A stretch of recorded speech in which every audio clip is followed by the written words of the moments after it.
Welcome, everybody. I'm Chip Rogers, President and CEO of the American Hotel and Lodging Association. Thank you for being with us for the first in our forum series for 2021. And how would I relate this best? It's almost like NASCAR. You know how in the NFL, they wait for the biggest game at the end of the year. NASCAR has their biggest race at the beginning of the year with the Daytona 500. So we're going to be like the NASCAR of the forum series. We got our best show of the year right here out of the gate.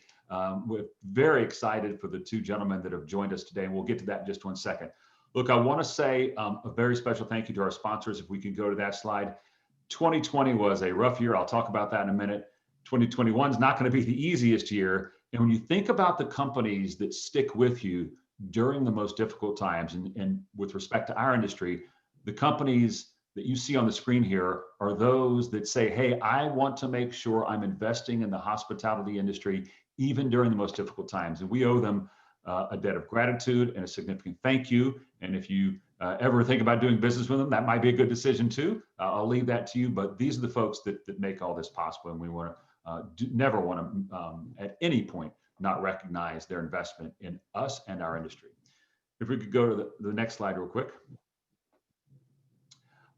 We released a state of the industry report, which I want to talk about for just one second. You know, I don't know if you feel the same way I feel. 2020 was so rough. I almost felt like I was going to wake up January 1st and magically everything was going to be better. Well, maybe that was unrealistic expectations on my part, because 2021 starting off a little choppy, and we're going to talk about that today. And again, the two experts we have, I think, are going to add a lot to that conversation that very few could. But I want to talk about the state of the industry, because we've just now released at AHLA this report. You can see the folks that made that possible, and I want to thank them. But it's their industry leading information that we're going to be bringing to you in this report. So as an AHLA member, you'll have access to this, and make sure you look at it. A lot of great stuff there. I'm going to give you a couple of the highlights, which will set the stage for today's discussion. If we could go to the next slide.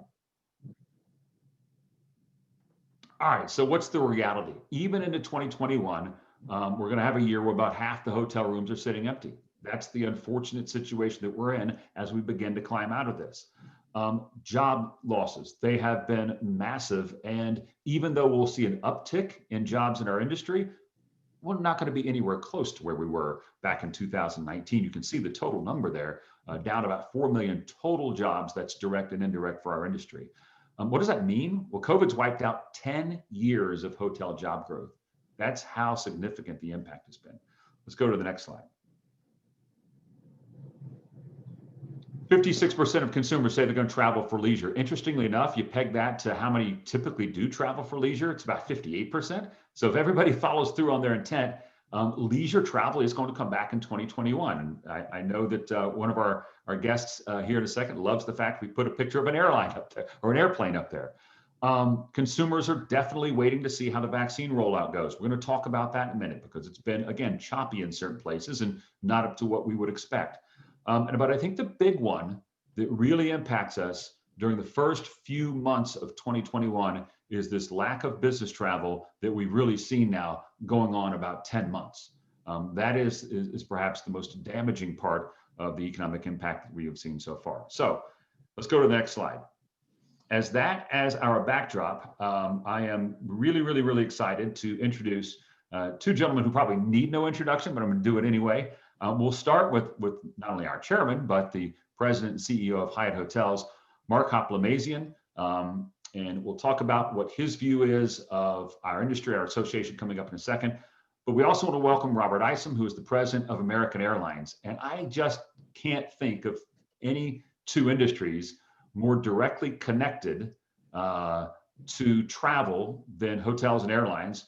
No more two industries more directly connected for the economic devastation that we faced and what is going to happen in the future. And we do want to focus mainly today on these leaders' opinions on what is going to happen in the future. And we'll start with you, Mark. First, thanks for joining us. Thanks for being here. Most importantly, for me, thanks for being our chair this year. I know when you accepted this role a few years ago, no one could have predicted COVID. No one could have predicted where we are today. That's true. And so it's probably changed your outlook a little bit on where we're headed. You have the unique role of leading one of the world's most iconic hotel brands at the same time of leading our association. What are you looking for in 2021? What are your priorities, and how do you predict this is going to play out over the next 12 months? Well, I think my priorities here at Hyatt are the same priorities I have as chair of the AHLA board, and the same as your priorities, Chip, with you and your team. We've got to rebuild and build back. I'm sorry to use that expression because I know there's a campaign that used that expression, but we do have to build back. And I think we need to stay focused on having a new administration in place in order to get a longer term stimulus package put into place.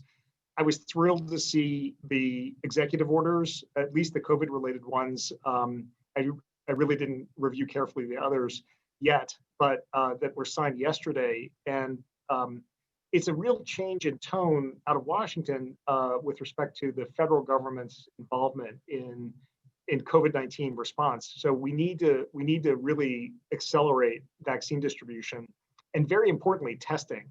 Robert and I have spent a lot of time talking with one another about testing platforms, about how we can actually deploy rapid testing pre-trip, in airport pre-trip. Some of our hotels in Mexico and the Caribbean and in the Bahamas in particular have set up testing sites for all inbound and outbound guests. That also facilitates air travel because everyone's required to have tests in a lot of those markets. So I think testing is the next one. I do think that there's been some discussion over the past year about how liability will work for hotel owners and hotel operations who are all doing their very best to keep people safe and healthy and following protocols, but there's still this threat of potential liability associated with COVID. So I do think that still remains an issue. And I think finally, getting international travel back on track is really important to us. I spent a lot of time with Robert over the past year talking about what that's looking like and what the constraints are. And there are some significant steps that the airlines have taken to do that. I think with all of that, our focus is first, support owners, hotel owners, and secondly, get people back to work. You heard the statistics from Chip earlier.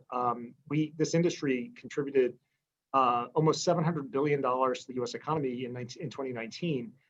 So getting our industry back on track is critical to employment, and it's critical to the GDP. So I think that's why we think we have a really solid platform on which to start working with the administration.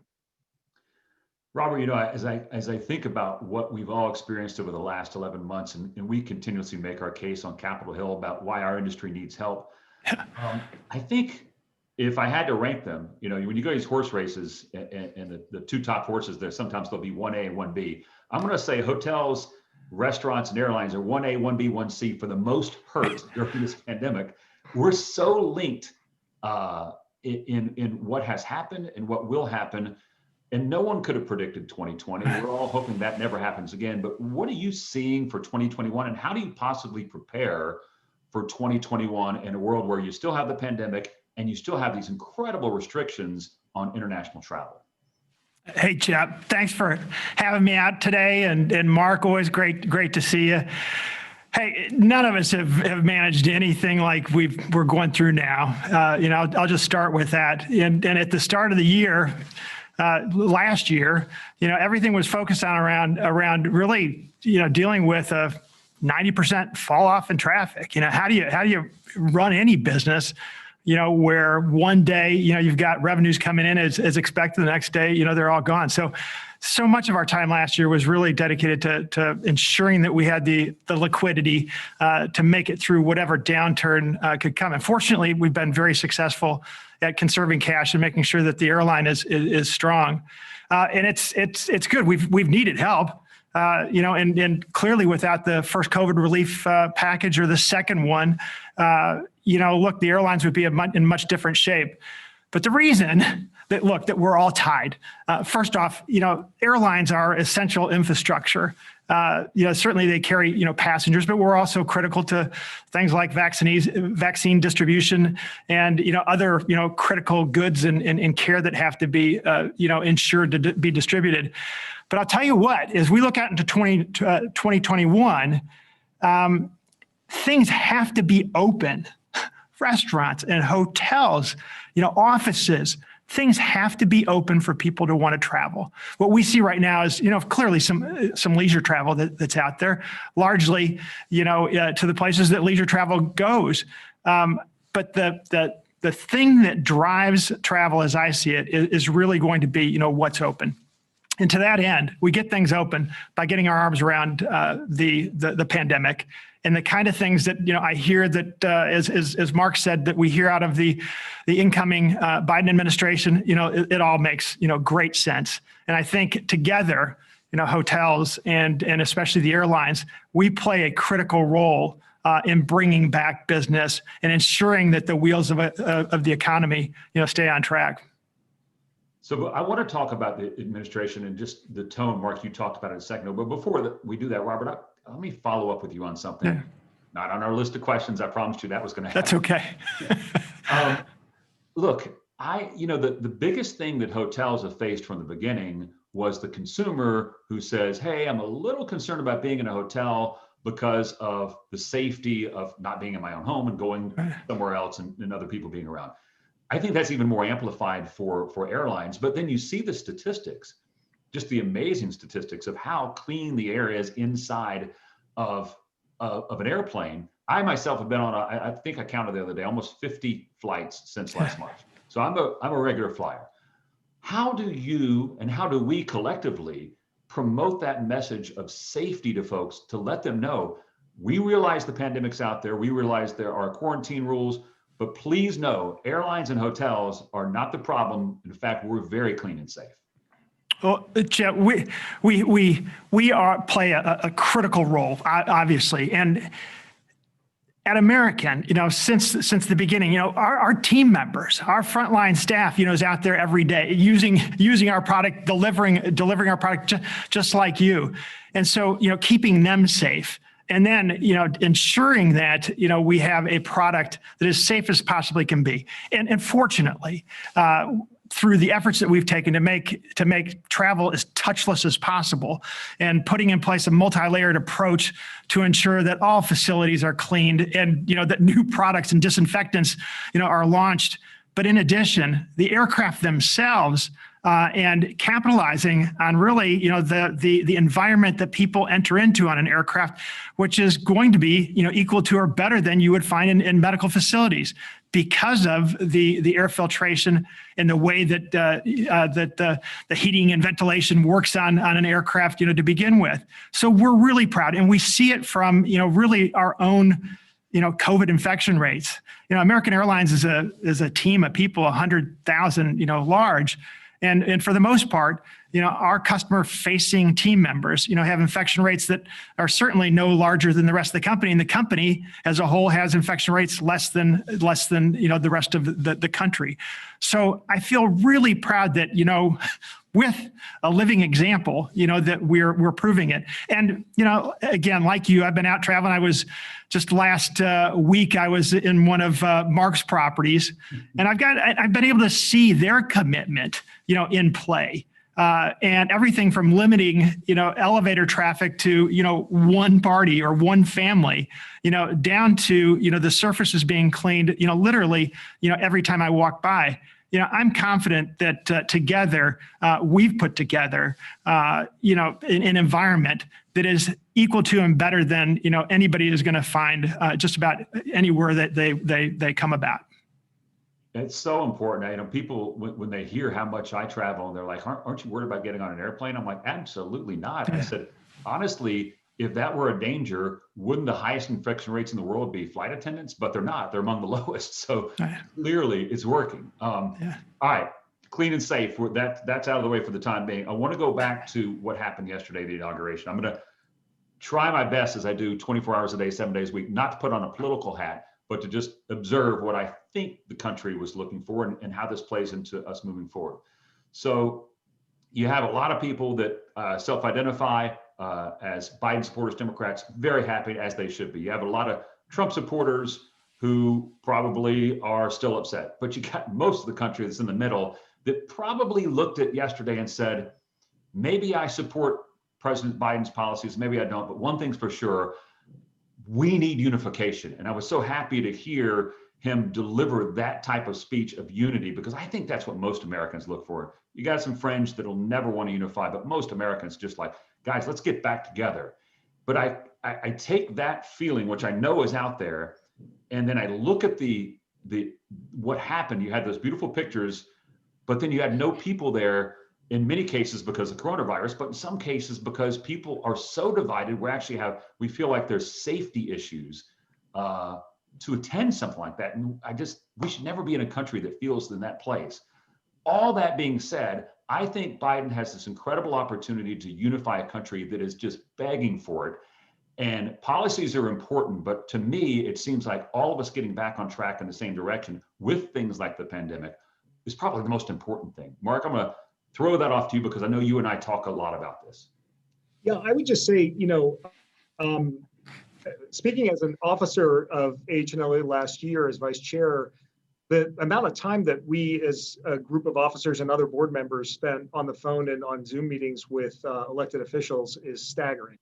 And what struck me is that with very few exceptions, much of the constraints or friction that we experienced actually was due to a partisan approach. We had a sympathetic ear in the Treasury Department on one topic, and they said, yeah, but I can't control that. It has to go through Congress, and Nancy's never going to agree to that. And then we have the exact same opposite on some other topic. So to me, I think that's really a huge opportunity because we do need bipartisan support for the additional relief that is now on path. I don't think $1.9 trillion will get done, but I do think that there's going to be a significant amount of additional capital put behind it. And let's face it, I think with the extension, with the fact that there's been a surge, the vaccines have taken longer to get out to people, Republicans clearly understand that the first several months of this year are going to be pretty tough with surge, new variants of the virus. So I think that there's going to be an opportunity there, and my impression from Biden himself and a lot of the people he's put into key positions is that they will stay focused on the goal and keep their eye on the prize and try to figure out how they can compromise to get to a better place. I just think engagement, which we've had, it's been very contorted over the last 12 months, is going to go up a lot. Yeah. Rob, what are your thoughts on that? It's interesting. I mean, I think Mark brings up a really good point. That is, everyone wants to unify. If you look at the balance of Congress, it's controlled by the Democrats now, but it's also closer than it's ever been. A 50-50 Senate, a House that's divided by 12 to 14 seats. So as a nation, it's almost 50-50. You do have the Democrats in control. Your company, obviously, like us and like Mark just said, engages on almost a daily basis in talking with elected officials. What are you looking for out of this new Congress and this new administration? What do you think is going to happen? Well, I'll tell you what, the kind of work that we both do, right? It's all about bringing people together. It's about making connections. It's flying over borders, and the kind of things that I believe are critical for the country and our success over the long run. I think they're just inherent in what we do. So whether it's the stimulus that is being talked about, that I think means very good things down the road. Whether it's really addressing COVID in just an all-out effort, that's just exactly what we need. And when we talk about opening borders and being inclusive, that's what we need as well. So from my perspective, those goals are all really consistent with what we do every day for a living. And so let's get at it. And I want to talk about borders in just a second, and particularly international travel. I want to get your thoughts on that, but I don't want to leave this subject too quickly because, one of the things that President Biden talked about that we absolutely needed was a federal plan with respect to the vaccine rollout. Now, there's all sorts of legal challenges there because there is actually a limitation to how much the federal government can do and what the states are going to be required to do.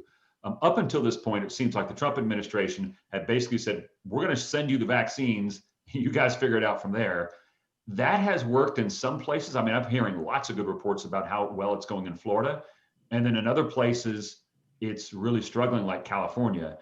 As two industries that, as you pointed out, Robert, aren't necessarily worried about state borders. We want travelers from everywhere going everywhere. How do we and how can we play a role? I'll start with you, Mark, in helping this vaccine rollout. Is there anything we can do, because we know how important it is? Yeah, it is. It is absolutely essential. From the very beginning, I told everyone here at Hyatt that this was the key linchpin to truly getting through to unrestricted travel, getting mobility up. So it is absolutely essential. The good news so far is that the variants that have been identified, most of them, they're not finished sequencing 2 of them, as I understand it, are going to be responsive to the existing vaccines, which is a great relief. So I think that the efficacy that people are worried about now it seems to be headed in the right direction. We're not completely out of the woods on that assessment. But yeah, we've got to accelerate the distribution. I think, we, AHLA was a part of pulling together an offer really to engage on this and have hotels used as vaccination or inoculation centers.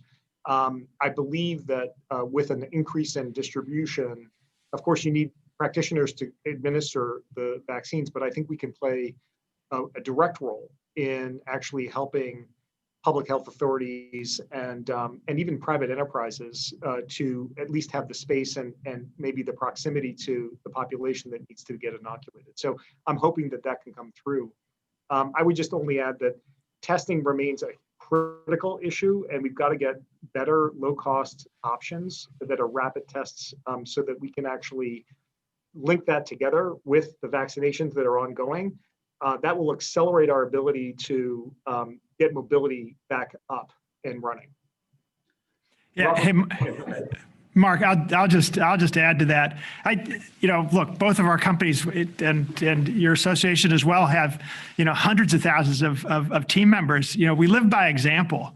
And so, making sure that our team members, have access as soon as possible, I think is a great step. The airlines and certainly American, we've been able to play a really, a critical aspect in terms of being actually part of the distribution of the vaccine through, the launching of, cargo only flights and working with the freight forwarders and the pharmaceutical companies to make sure that we have the wherewithal to work with FedEx and UPS as they deliver to the last mile. And so we've been actively engaged in that.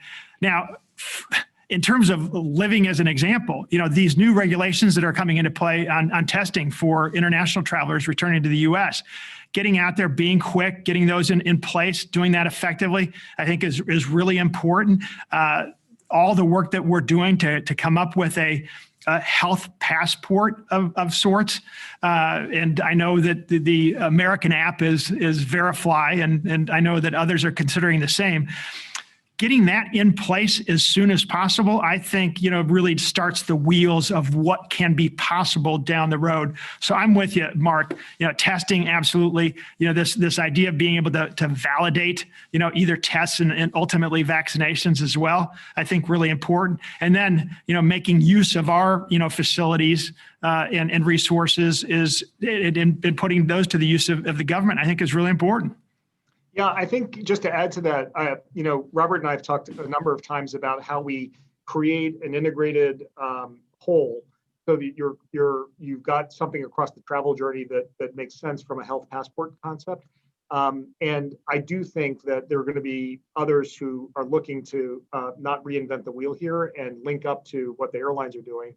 But I think it's essential, because if you don't have the ability to actually have evidence of either a test result and or vaccination, you can't validate and therefore hold out with confidence that that colleague who's in the ballroom with your group, or the members of a group that have come into the hotel, or an individual guest if it's or a passenger if they're going on a flight. So this is really important. This is one of the big gaps that the federal government has played no role in. But I think some private sector companies have come up with good solutions. I think that's going to be important. And we got to get moving fast too. The new rules are coming up on the 26th of this month.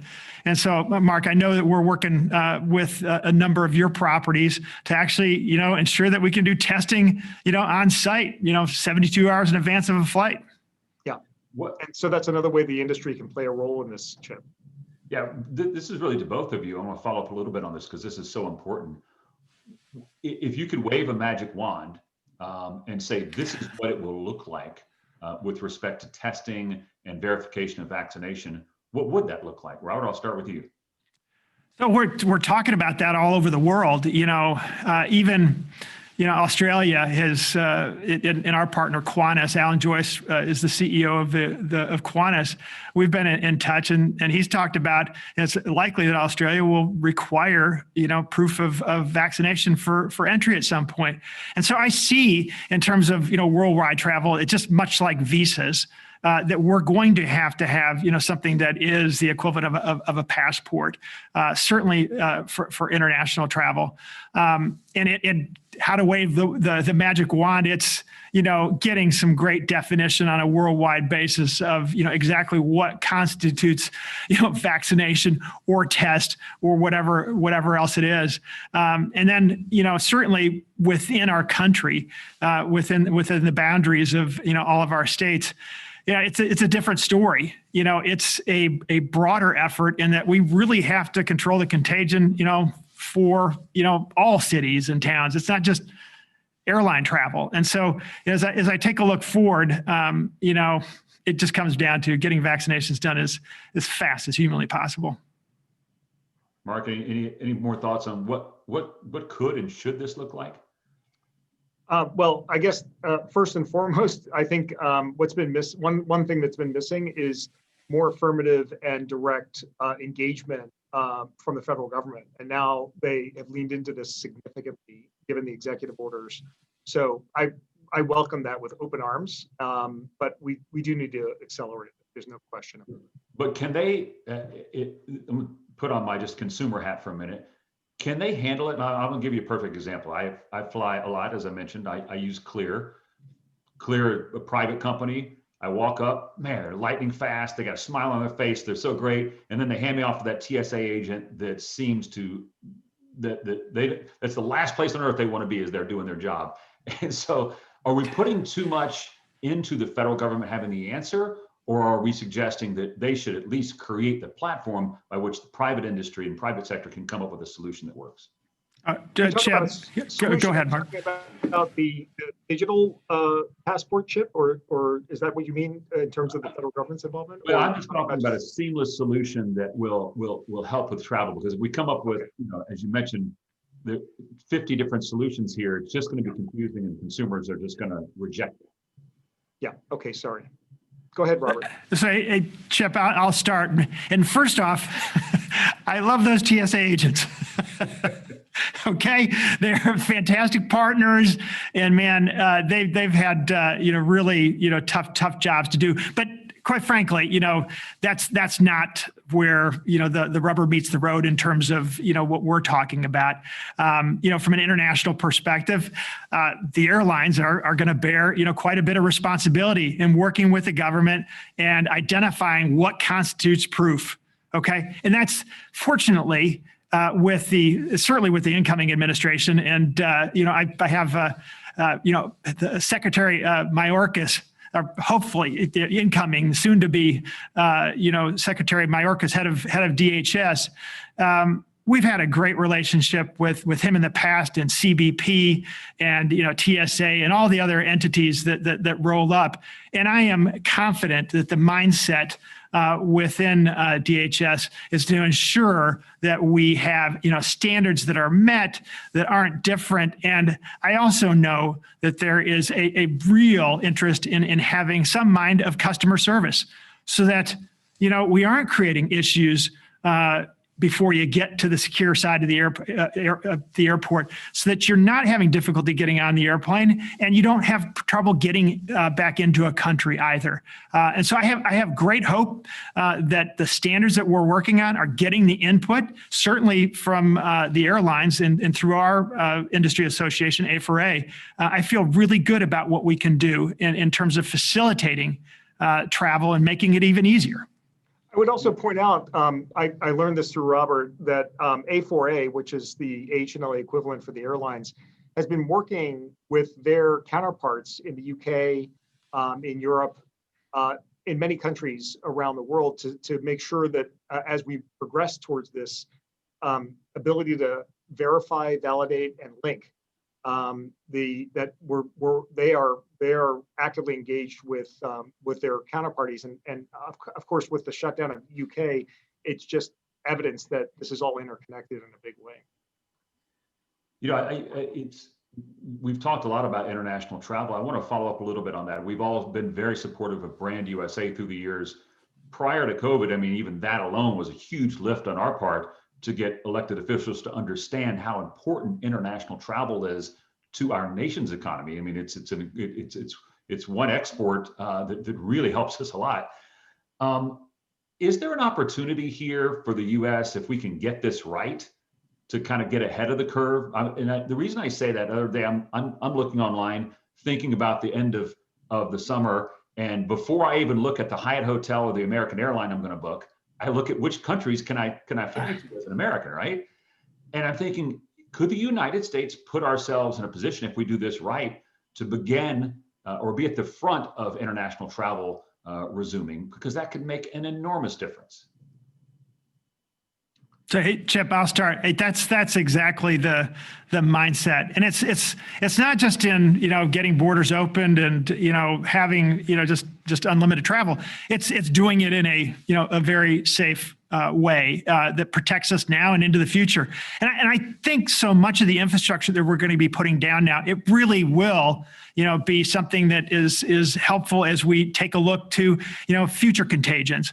And so from that perspective, what we're doing in terms of ensuring cleanliness, the work that we're doing both on testing and vaccination, and then ultimately the ability to validate, it's all good. And as Mark noted, that kind of work has to be done on a country by country basis, because as much as we want to protect and increase travel here, it's the same thing on the other end. But I will also highlight that there's no doubt about it. I haven't heard anybody that isn't convinced that international travel, international commerce, what we all do for a living, isn't essential for the world going forward. Yeah, I would add to that I think as we think about America taking a leading position, I think we're playing some catch up at this point. I think China is well out ahead of us in terms of having a nationwide contact tracing and testing apparatus. And it's not that COVID is not in China. It's that they have been able to, through contact tracing, identify where it is and be able to cordon off areas to be able to, and truly lock them down, to be able to contain it. And we're not there because we don't really have an effective, contact tracing is irrelevant at this point. We have too many cases for contact tracing to be useful. So we need to get the case rate down to a much, much lower level in order for contact tracing to even work. But in anticipation of that, I do think that we will need to figure that out. And I think this government, this administration is going to have a very different attitude towards this, both testing and contact tracing, because it's like an ecosystem. We're not going to get to a sufficient level of vaccinations quickly to get to herd immunity. And therefore, you're going to have this period of time between a large number of Americans who've been vaccinated but not complete. And I think as long as the case rates are coming down, you can actually then implement other things, testing and contact tracing as an example. I think these are all essential though, because if I'm sitting in Europe and I'm thinking about going to the US, they're reading the same headlines we see, which is the case rates are off the charts, the death rates have been off the charts. And so, and of course the new variants are now on shore. So that's why I think it's going to end up being some kind of an ecosystem in order for mobility to begin to get back into gear. But I don't really think that we're going to get to something that looks like herd immunity until next year. So hey, Chip, to that end, as we think about building, the world back in terms of travel, we know that there's more friction, involved. And so, again, this is really interesting to us right now, is just how much flexibility that we can build in for our customers, giving them back, full control of, their travel experience. And, so much of it actually just fits with a touchless experience, the automation that you can give, and whether that's, keyless, entry at hotels, or, not having to stop anywhere along the way as you get onto an aircraft, it's really important. And to that end, having that kind of infrastructure in place, look, we didn't have that 2 years ago. It's going to be better, and it's going to be an easier travel experience. And I know that we're also spending a tremendous amount of time right now getting ready for the future. So we have to manage, this crisis right now, certainly. But I'll tell you what, we haven't stopped. We have retired our oldest planes. We've simplified our network. We've advanced the reconfiguration of aircraft projects and put them on a much, much faster time frame. We're doing things like, getting rid of, gate 35X in DC, which I know you've had to go through, and everybody can talk about, their travails. We're going to have a new, regional terminal that's set up in DCA. LaGuardia is going to be a much better facility. So we're doing our best to, certainly, take into account the friction people are having to go through, but that hey, this experience is going to be something that is much more flexible, easier, and then ultimately a higher quality experience. That's going to help. Hey, I want to point out, I was in LaGuardia not too long ago in that new terminal, and it is amazing. It's night and day, and I've never seen a bigger difference. That didn't exist last year. No, it didn't. Right. And Atlanta has opened up a new security checkpoint, and since it's the world's busiest airport, that matters, and I'm glad they did it while traffic was down. Chip, where? Yeah, the small little where? What are you talking about? I will have you know that during the pandemic, that where I am calling in from today, the Dallas-Fort Worth area, DFW, and Charlotte, were the two world's largest hubs. So just want to get that clear. Now I know that things change. Listen, DFW is an amazing place. Okay. You touched on something, and we've talked about this for months about testing. And I want to hear your thoughts on, is this achievable? Because Americans in particular, but I think globally, travelers, everything has to be instant. It's got to be accurate. And frankly, they're so used to it being free. It's got to be pretty close to free. Where are we with testing to meet those consumer demands of testing being instant, being accurate, and being really inexpensive? Yeah, so we've spent a ton of time on this. I know Robert has as well. The fact is that it's taken a long time to get approved testing platforms. Getting testing platforms that have applied for approval approved. The joke that I have with the head of our COVID-19 task force is, it's always 2 weeks to approval from whoever we talk to, and it's never come true. So that's critical. But I think that the number of saliva-based tests that are instant or just about instant and reliable that are coming through the pipeline right now are really encouraging to see. There are a couple of vendors that have actually deployed them in schools, for example. Now, they are running $15, $10 to $15 a test. And our view is that we really need to get it down to sub $5 in order to really make it ubiquitous and something that you can deploy everywhere. I am optimistic that we will see more progress as more platforms get approved. I see it in use now in a number of cases. I think also the PCR testing that are the nasal passage ones, especially the high ones, which are not particularly comfortable to take, they've modified some of those practices and procedures, so it's more comfortable, but it still takes 24 to 48 hours for a final result. So that's just not fast enough. We've got to turn that around to something that's more instantaneous. Yeah, Robert, I suspect for you that, I mean, look, the reason I buy Clear is because I don't want to waste even 2 extra minutes standing in line in the non-clear line. So therefore, getting to my gate and getting on that plane quickly is something that I think I'm a typical consumer that I want. Can we get testing that only delays me for a few minutes?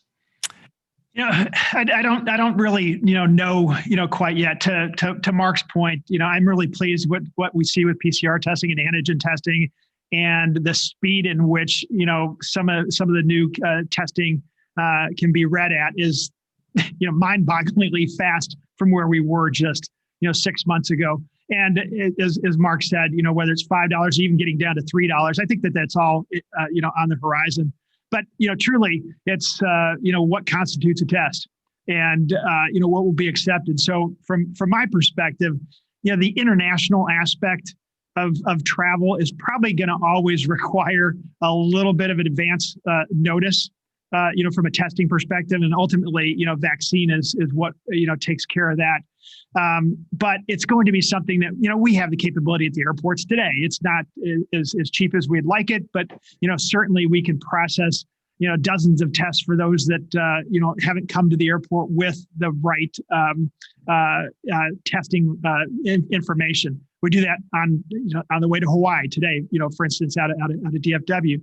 So I'm optimistic on that front. I think for the U.S., as a whole, traveling between states, look, we're going to have to get the contagion, from the country perspective under control. I don't think that that's something that is going to be handled on a pre-flight test basis. Mark, it's interesting you bring up the saliva test. I promise you this is true. 1 hour before we started this show, received an email from my daughter. She goes to a very large university, 40-something thousand students, and they were talking about they're now offering saliva testing for all the students. So it's happening right now. Another sore topic, and this one just really bothers me as I do my media rounds, and I know you guys do the media rounds as well. There's a general feeling among the public that if people are traveling on vacations, then everything's okay and we're all good. And I have to continue to remind them that even if what we know in the industry, leisure travel is happening, and we saw some of it this summer, we'll see it come back quicker than anything else. If we don't have business travel, our industries can't make it, and they won't look like they look today. Any messages out there or any thoughts on business travel? I get both frustrated by the lack of understanding of how important business travel is, but super frustrated when all these technology companies tell us that they don't need business travel and that they're not going to engage in it. Any thoughts on that? I'll start maybe and say, I think trying to make future predictions about how people are going to use travel in a business context or in the middle of a pandemic is a bad idea. And the reason I say that is because the emotional and psychological strains that we've all experienced during this period of time are remarkably difficult and differently experienced by everyone. And I think that once we get to the other side where mobility is it's wide open and people are able to jump on a plane, the fact is that that sense of human connection and the sense of the effectiveness with which they can do what they're doing by being there in person is going to come back to life. I think people will experience it anew. And as different as the strains that we've experienced are from a year ago to now, a year ago before it became widespread in the United States, that is, to now, are as significant as the differences that I think we will see between now and when we are back to full mobility. So I do think that we will see a massive resurgence. Now, the profile of who's traveling, not who's traveling so much, but what the travel is for on the business side is going to change. I do think that there are some functions and some use cases which will be primarily done on a format like this, or a platform like this rather.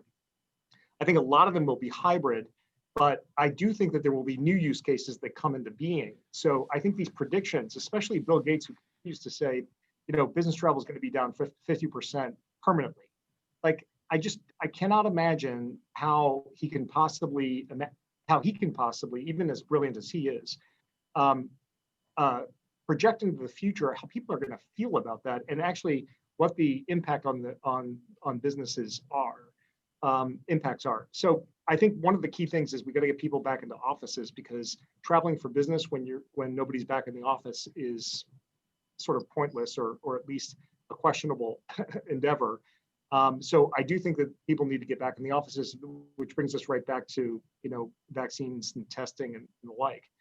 So I do think it's going to lag clearly the leisure business recovery, but I do believe that we will rebound. It may not be to 100%, but we're not going to be anywhere close to 50% of what we were before. That's such a dramatic prediction. Yeah, you have to take a grain of salt with that. I mean, it would be like the head of Domino's Pizza saying, "I predict that pizza consumption is going up 50% next year." So hey, Chip and Mark, on that, we had a pretty colorful chairman, here a number of years ago, Bob Crandall, who, I think had a question, asked of him, back when, fax machines were taking off. And I think he had the right response, which was, any advancement in the technology for communication, whether that be, telephones or video conferencing or, everything that we're doing, from a web-enabled perspective now, anything that improves that ability to connect, okay, and, where you connect and the number of people you connect, it inevitably leads to the need for personal connection. And so, in all of this, we have a tremendous pent up, desire to get out there and meet and talk to and shake hands with people. Well, maybe not shake hands, maybe bump elbows. But, get out there and connect with folks, even from a business perspective and a personal perspective, when it comes to, commerce and, friends and family. It will be done. And so I've got great confidence that this pent up demand is out there, that it will be facilitated every much as it is being, detracted from in terms of, substitution. All right, so we're coming to the end of our time here. I got a couple of rapid fire questions and then one final question. That's not a rapid fire question. I'll start with the rapid fire ones to make it easy. Mark, when does the hotel industry look like 2019? My best guess at this point is 2023. I think it's going to take a ramp of group business to come back over the course of the next couple of years. So that's why I would say that once we hit the inflection point, it's going to look like a hockey stick in the short term. But there's a bit of a lag in terms of how group business will come back. And I don't want to soft pedal the idea that there's going to be some structural changes in how people are traveling and what use cases they get to. But every single one of those predictions ignores the new use cases and the new ways in which people will need spaces to stay in and have reasons for travel. And I've talked to a lot of the CEOs of our top 10 customers, almost all of whom are very large employers in the consulting and advisory and technology space. They're all many of them are technology related in terms of the consultancy work that they do. So and they their number one concern right now is not sort of the productivity question, because a lot of people are on two different sides of that issue. Some believe that productivity hasn't slipped a bit. Other people believe it's come down dramatically. So even leaving that aside, it's really the sense of identity, belonging, and culture in their companies that is a part of their value equation for hiring. And they're really concerned that if we go to a point where we don't have engagement, in-person time, strategy sessions, social sessions, that it's not going to work. And most of these companies have shrunk their office space significantly over the last couple of years. So where are they going to do it? So it's going to take a little longer, but I think 2023 will be, I believe, assuming that the variants are responsive to the vaccines that exist and Biden's administration is more effective, I think we could get there at least by the end of 2023 as a run rate matter. Robert, air travel, what does air travel look like 2019? Oh, you know what? I'm closing the books on 2020, and we've got earnings next week. So, the best I'm going to give you is, look, I know that it's going to come back, and I know we're going to surpass 2019 levels. And like Mark said, look, it may be gradual for a bit, but there's going to be, an uptick, and one that I think will show pent up demand. And so, I'm bullish, for the long run. All right, again, easy rapid fire questions. Mark, everyone talks about this great pent up demand to go on a vacation. If I said tomorrow coronavirus does not exist and you and your family need to take a week, where would you go? Probably to the mountains and just get outside somewhere.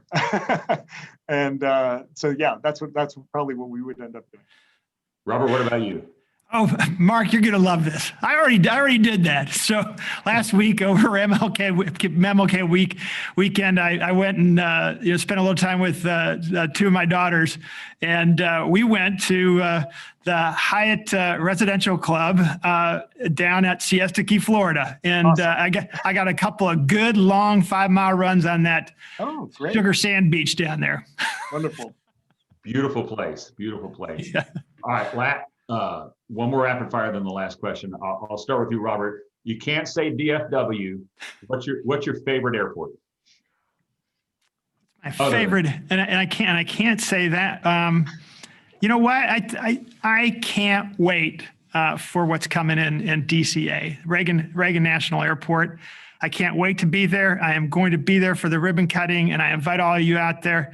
I think it's a great opening, and it is a perfect time, especially as we welcome in a new administration in Washington. Yeah. That's going to happen on later on this summer. Well, I want to be there. I love Reagan Airport. It's so easy, and you guys are making it better. So thank you. Yeah. And then Mark, I have the easiest question you'll ever get from me. In a few weeks, the whole country is going to unite to sit in front of their television and watch a big football game. Who's going to win that game? The Green Bay Packers, of course. Of course. My goodness. I'm a Packer fan. Mark, is that wise? You know what? We go team. We want them all to win.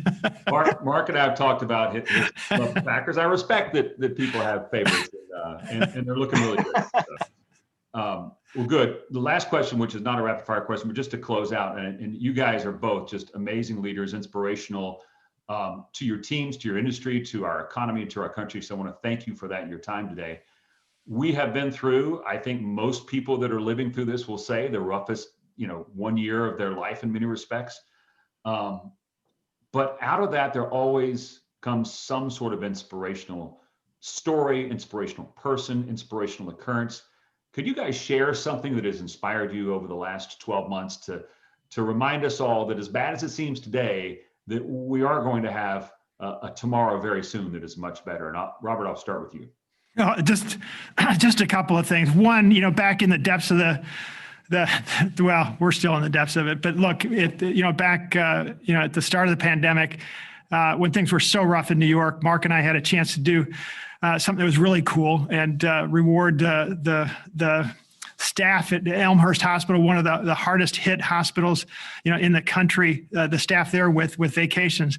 And it was so cool. It was, like, I'm sure like Oprah feels, when she, gives away, whatever she does. It was as if, you're giving people, $1 million in the way they reacted to, a trip out in the future.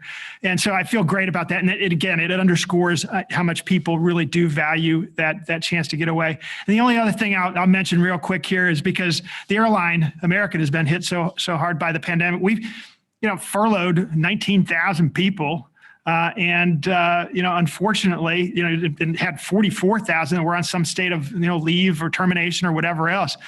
But I'll tell you what, the work that was done with our officials in Washington to get some relief before the holidays, it allowed us to bring back our furloughed team members and make sure that they all had paychecks in their bank accounts before Christmas.